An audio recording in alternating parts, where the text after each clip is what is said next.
Elections ముందు అట్లాగా public లో ఈ లోపు నెగిటివ్ గనక రాకపోతే ఓకే, వాలంటీర్ లేకపోయినా మాకేం ప్రాబ్లం లేదని జనం అనుకుంటే ఓకే.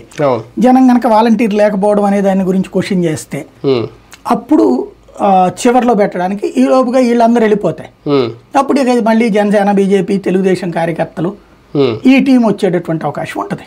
ఒక రకంగా మార్కు తొలగించుకోవడం జగన్ గారి మార్కు. అదే నేపథ్యంలో దీపావళి నుంచి అంటే ఇంతకుముందు దీపం అనే పథకం ఉండేది కదా చంద్రబాబు గారి టైంలోనే, అప్పుడు పెట్టి మళ్ళీ ఇప్పుడు అంటే ఆయన మార్క వాస్తవానికి కేంద్రం కూడా ఏమన్నా సబ్సిడీ ఇస్తుందేమో అంటే ఈ పథకంలో ఎలా చూడాలి? దీపం పథకంకి దీనికి సంబంధం లేదు. దీపం పథకం ఏంటంటే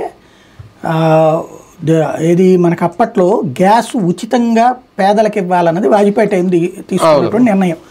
ఎందుకు అంటే ఈ కట్టెల పొయ్యి, ఈ మన కిరోసిన్ మీద బోల్డ్ సబ్సిడీ పడేది. లీటర్కి దాదాపు 20-30 రూపాయలు కేంద్ర ప్రభుత్వం పెట్టుకోవాల్సి వచ్చేది. అది తగ్గించుకోవడం కూడా దాని వలన వచ్చేటటువంటి పొల్యూషన్ తో ఇళ్లలో వచ్చేటటువంటి అనారోగ్య సమస్యలు, అలాగే లేకపోతే కట్టె పొయ్యిలు వీటి నుంచి విముక్తి కోసం అని చెప్పి అప్పుడు వాజ్పేయి టైంలోనే నిర్ణయం తీసుకున్నారు. ప్రతి ఇంటికి గ్యాస్ పొయ్యి అన్నది. పేదలు అది కొనుక్కోలేరు కాబట్టి పొయ్యి, సిలిండరు, గ్యాసు కూడా కేంద్ర ప్రభుత్వం ఉచితంగా దీపం పథకం, దీపం పథకం కాదు అసలు.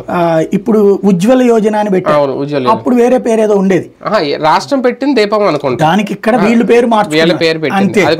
వాస్తవంగా అది కేంద్ర ప్రభుత్వానికి సంబంధించినటువంటి పథకం అన్నమాట. ఆ పథకం ఇప్పుడు కూడా మళ్ళీ ఉంది. మళ్ళీ ఇతను వచ్చిన తర్వాత